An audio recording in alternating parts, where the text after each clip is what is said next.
नसें खुल जाएंगी। कलयुग की एक ऐसी शक्ति पर चर्चा करेंगे, अगर कोई चाहता हो कि हमें कोई हरा ना पाए, घर में, परिवार में, द्वार में, संसार में, समाज में, पॉलिटिक्स में, काम में, धाम में, तो आज की कथा सुन लेना, तुम्हें जिंदगी में कभी हार का मुंह नहीं देखना पड़ेगा। अगर आप लोग किसी विषय में हारना नहीं चाहते तो आज की कथा सुनो। याद रखना, जो मनुष्य धार्मिक होता है वो दुख को भी सुख में बदलने की क्षमता रखता है। उसकी दृष्टि, उसकी विचारधारा दुख को भी सुख में बदल देती है। बिना धर्म का व्यक्ति, कथा में याद रखना, बिना धार्मिक व्यक्ति, बिना धर्म का व्यक्ति ठीक वैसे ही होता है जैसे बिना लगाम का घोड़ा होता है। जिस प्रकार घोड़ा परम स्वतंत्र होता है, वैसे ही बिना धर्म का व्यक्ति भी बिना लगाम का होता है। और लगाम धर्म की जरूर होनी चाहिए। धर्म का मतलब ये नहीं है कि आप कथा में बैठ गए, आप शंकर जी को मान रहे हैं, आप हनुमान जी के भक्त हैं तो आप धर्मात्मा हो गए। धर्म का मतलब यह है कि आपके सामने कोई भी सनातनीय हिंदू अपना धर्म का परिवर्तन ना करवा पाए, आपके सामने आपके धर्म की अवहेलना ना हो। धर्म का मतलब यह है। और याद रखना, दो धर्मों का कभी झगड़ा नहीं हुआ है, कभी नहीं हुआ है। धर्म तो एक ही है, सनातन वैदिक धर्म, बाकी पंथ है। याद रखना मेरे पागलो, दो धर्म का कभी झगड़ा नहीं हुआ। झगड़ा हमेशा धर्म और अधर्म का होता है,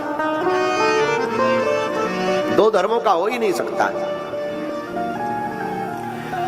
लाइट में केवल करंट में अर्थिंग और अर्थिंग दो वायर लगा दिए जाएं बल्ब में, तो क्या बल्ब जलेगा?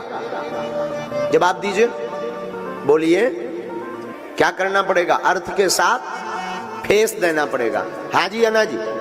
न्यूट्रल के साथ में हाँ जी अन्ना जी, तभी जलेगा ना। वैसे ही दो धर्म की कभी लड़ाई नहीं होती, लड़ाई हमेशा धर्म और अधर्म की होती है। तो आज हम आपको जो सूत्र देने वाले हैं, तुम अपने कर्म से मत भटको। दुनिया आपके ऊपर क्या कर रही, आपसे क्या कह रही, मत घबराओ। एक महात्मा नदी में स्नान कर रहे थे। स्नान करते करते वो देखते हैं कि एक बिच्छू बहता हुआ चला जा रहा। महात्मा को लगा कि हमें बचाना चाहिए वरना ये मर जाएगा। महात्मा ने अपना हाथ लगाया, बहते हुए बिच्छू को हाथ पर रखा और फेंकने की तैयारी की तो उसने डंक मार दिया, काट दिया। महात्मा के हाथ से बिच्छू गिर गया। महात्मा ने हाथ फटकारा, फिर वो बिच्छू भागने लगा, बहने लगा। महात्मा ने फिर हाथ लगाया और हाथ पर रखा, वो बिच्छू ने फिर काट दिया, वो फिर गिर गया। महात्मा ने फिर हाथ फटकारा, विदिन 50 बार बिच्छू ने काटा, हाथ नीला पड़ गया, जहर चढ़ गया, हाथ में सुन्नपन आने लगा। नदी के किनारे हमारे तुम्हारे जैसा कोई एक सज्जन खड़े हुए थे। उन्होंने कहा, ये बाबा पागल हो क्या तुम, तुम्हारी बुद्धि सठिया गई? वो काट रहा और तुम उसे ही बचाने का प्रयास कर रहे हैं, ऐसे को मरने दो। क्या जरूरत है उसको बचाने की? जो काट रहा हो, जिसके साथ तुम अच्छा कर रहे हैं, वो बुरा कर रहा है, तो क्या आवश्यकता है उसको बचाने की? क्या जरूरत है उसको हाथ पर रखने की? क्या आवश्यकता है?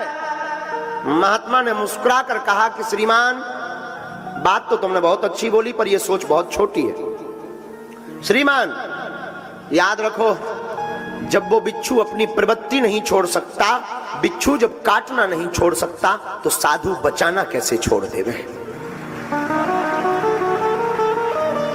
वो अपना काम कर रहा, हम अपना काम कर रहे।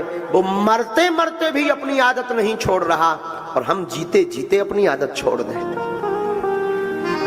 इसलिए मेरे पागलों, दुनिया का काम कहना है, उनको आदत पड़ी है कि तुमको कुछ ना कुछ वो बोलेंगे बोलेंगे बोलेंगे, लेकिन तुम्हारी जिम्मेवारी है दुनिया को बोलने दो।